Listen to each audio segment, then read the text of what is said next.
Everybody, and welcome to the series, Mind Hacks to Actually Reach Your Goals. This series was designed to be about 8 to 10 minutes a day over the period of time, a few weeks, to literally go through what are the practical steps that we need to take our lives from where we are to where we got to be.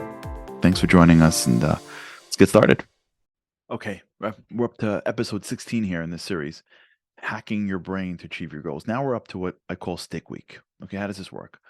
So remember we spoke earlier, like episode 1 or 2 or 3 about Roy Baumeister, right? Roy Baumeister finds out that when he puts kids in waiting rooms with cookies, the kids are using their mental discipline muscle. So when they get to do this really hard test, they can't do it. But when he puts the kids with radishes, there's no mental discipline muscle being used. So they use much more time in these difficult exam rooms because they have more muscle, right? It's push-ups, right? The kids, the chocolate chip cookie kids, did 5 push-ups. So they have less push-ups to give in the exam room, right? Remember that? If not, go back earlier. Okay. So what we learned from that was something called ego depletion. Ego depletion means you only have a certain amount of discipline. Now, when you put everything back together again, right? We went on a digression. Now let's come back. What we learned from that is that, okay, I only have a certain amount of discipline that I need to use every single day.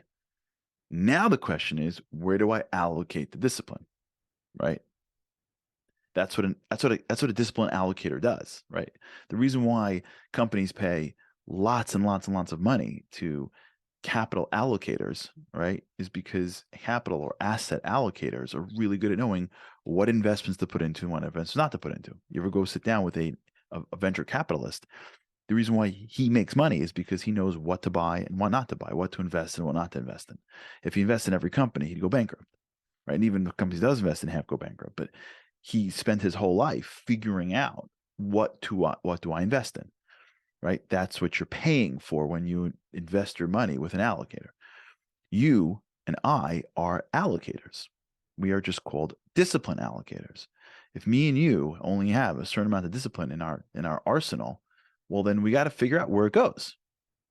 Guess what? If you wake up in the morning and you give your discipline to Instagram and scroll through whatever's going on and watch the highlights of 40 news outlets giving you the worst possible news possible every day, and then get upset about something really small, and then spend an hour picking out your clothes, and then a half an hour being frustrated by whatever, by the time it's 11 o'clock in the morning, you're done. Like, yeah, that's why you can't make a decision about what to do in work. And that's why by 1 o'clock, you're on your 5th cup of, yeah, what do you expect? If we've used our discipline on insignificant matters, we're not going to have it for the significant matter, which is why, as legend goes, if you look at some of these tech giants like Steve Jobs and Mark Zuckerberg and all these guys, they all wear the same clothes every day. Why do they do that for? So the way I understood it and I heard it was because they don't want to make any more decisions than they have to. They have so many decisions to make. They don't want to wake up in the morning and waste a moment of their brain power figuring out what do I wear, what don't I wear. For some people, it's a 5-minute, 10-minute, 20-minute, decision. Their brain and the decision that they make are such a high level that they can't allocate ego depletion, mental discipline to things that are not relevant. And by the way, if you study the life of Jeff Bezos and Amazon, many times he's not involved in a lot of the day-to-day because he's trying to make major decisions for the company, especially in the beginning of Amazon. This happens all the time. People that are on mission are not bothered by small, insignificant problems. As I say, big people have big problems. Small people have small problems. Why is that? Because small people don't have big problems. So they're stuck in small problems. But a big person's got such big problems that he doesn't have time for the smallness. People are arguing. He said, she said. He's like, stop. Are you kidding me? Get a championship. We got to save this person. We're building a hospital, whatever it is. Right? And you see the same in your life. God forbid you're in a situation where there's nothing going on in life and nothing really, really important. You get lost in stupidity.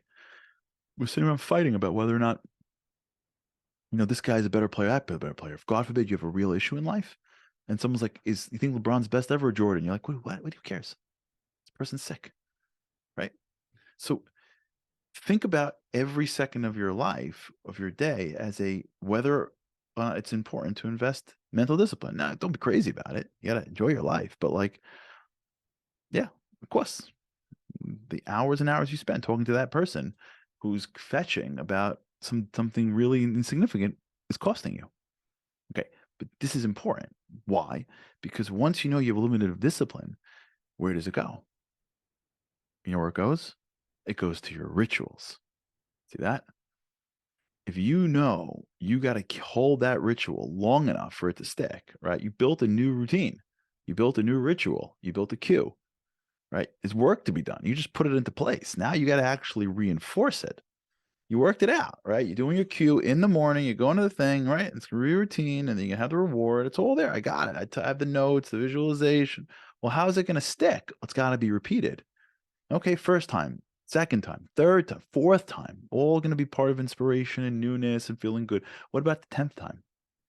You're not going to want to do it. Well, why are you going to do it for? Because you have discipline. Use your mental energy for this. This is a return on your investment. Because if you use your mental energy, your discipline on rituals, you know that at some point that ritual will stick in your brain and you'll need less discipline to achieve the same results. And that's the return that you want for your discipline, right? The mom holds that kid, if you will, in place till he gets brushing his teeth. So imagine the mental discipline needed for the 4 or 3 or 5 year old that has to always go to that bathroom, and he forgets and he does it and he doesn't either, right? So he's using tons of discipline to get to that brushing the teeth. At some point, that discipline energy to get your teeth brushed goes from 10 units to 5 to 3 to 2 to when he's an adult, he doesn't even remember doing it. So all the discipline he invested in the ritual building was a tremendously good investment because he got the ritual ultimately of brushed teeth, and he needed less and less and less discipline. So he got the benefit of the ritual and now wakes up and doesn't need as much discipline. That's where you put your discipline. When we invest our discipline in insignificant things, we're wasting it. When we invest our discipline in ritual building or in bad ritual pruning, it's the best investment we can make because we know at some point we're shifting our brain and it'll be automatic. And we'll get the benefit of that routine without the same level of investment. That's the return on an investment.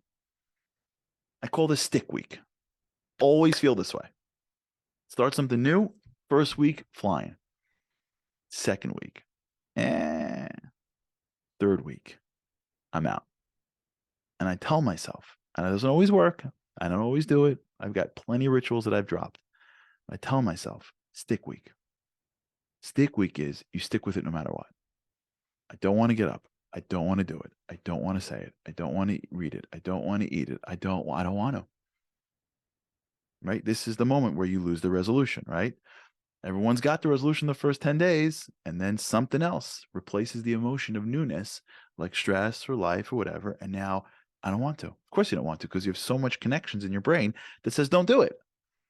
Right? If you got 4 billion connections that says eat food because you like the way it tastes, and you change your mind to eat food because it's healthy, guess what? You get hungry. You're like, I'm starving. Give me what tastes good. All right. Now what? So if you build a ritual, you can trust that ritual is going to stick into your brain. So how do you do it? Tell yourself, I'm in stick week. Stick week sometimes lasts for me a month. It's called stick week. It's only 1 week at a time. Or stick day. Just stick with it. Don't question it. Don't figure out the end of it. Don't say, when is it going to happen? Sometimes it takes a day for the ritual to hit and to connect. Sometimes it takes a month. Sometimes it takes months for that to feel natural. Don't question it. Stick it. Stick week. Because what's happening is all the excuses are pulling away. All the emotions are leaving you. And it's in that moment where there's no other reason to do it, and the boredom and all that stuff starts to set in. That's when your brain starts to really work. That's when you start to really build that connection. Because now your brain's got nothing else driving it. Just the routine, the cue, the reward. And you have to rely more on making sure the cue is right and more on reminding yourself of the reward. It's going to be great. It's going to be more on doing the routine when you don't want to. And all that relying and sticking with it and sticking with it and sticking with it, that's what's going to make that thing work. So remember, when that happens, think towards the future. It's going to work out.